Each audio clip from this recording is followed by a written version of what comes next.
This is Steve Vandermeer. Many of you know me, some of you don't. I've been going to Wellspring for a few years now, and I was asked by Andrew to respond to this past message. I found it interesting how Mark was talking about chapters in a book, and we're all pretty familiar with reading books, and if you're not familiar with reading books, I'm sure you've seen a movie or something.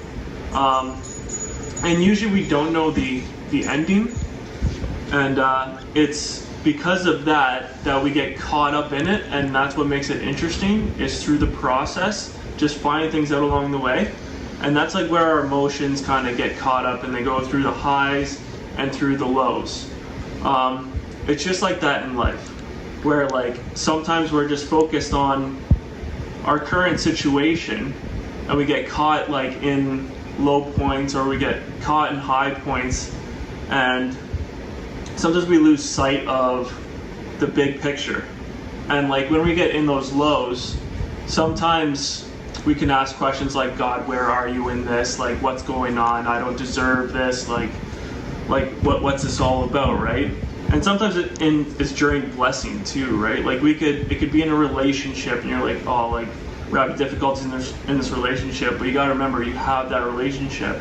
Or you can be going through financial struggle, but you're still living in a house or something. Just remember, like, you have that blessing of a house, right? But it's in those moments, right, where we just kind of get caught up, and we need to focus on the big picture instead of the small picture. Bob Ross, I don't know how many of you are familiar with Bob Ross and the joy of painting, but he'll start a painting, and then he'll kind of make a little mistake, and he'll refer to it as a happy little accident. And when he's done the painting, it's just this beautiful piece of work, right? And the thing is, we already know the ending. God already told us the ending, right? Like, he's going to bring us into glory, right? So we just need to keep our focus on Christ and just continue to pursue him. Then our emotions won't get out of whack, and we won't just be focused on like our small little hiccups and stuff, right? Like, yeah, it's like a teeter-totter. If you're in the center, it's nice and stable. If you go too far to one side, it'll drop that way. If you go too far the other way, it'll drop that way. And we need to be that way with God. We need to be anchored in God. We need to be centered in God, and that'll keep us centered, and that'll keep us on an even keel. Paul's a great example, right? Like when he was in prison, right? He was full of joy. He was full of contentment. He was full of peace, right?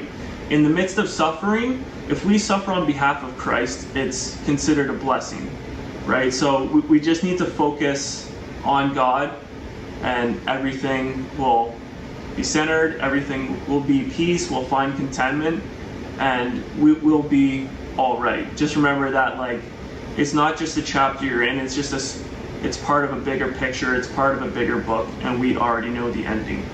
Yeah? That's it. Goodbye.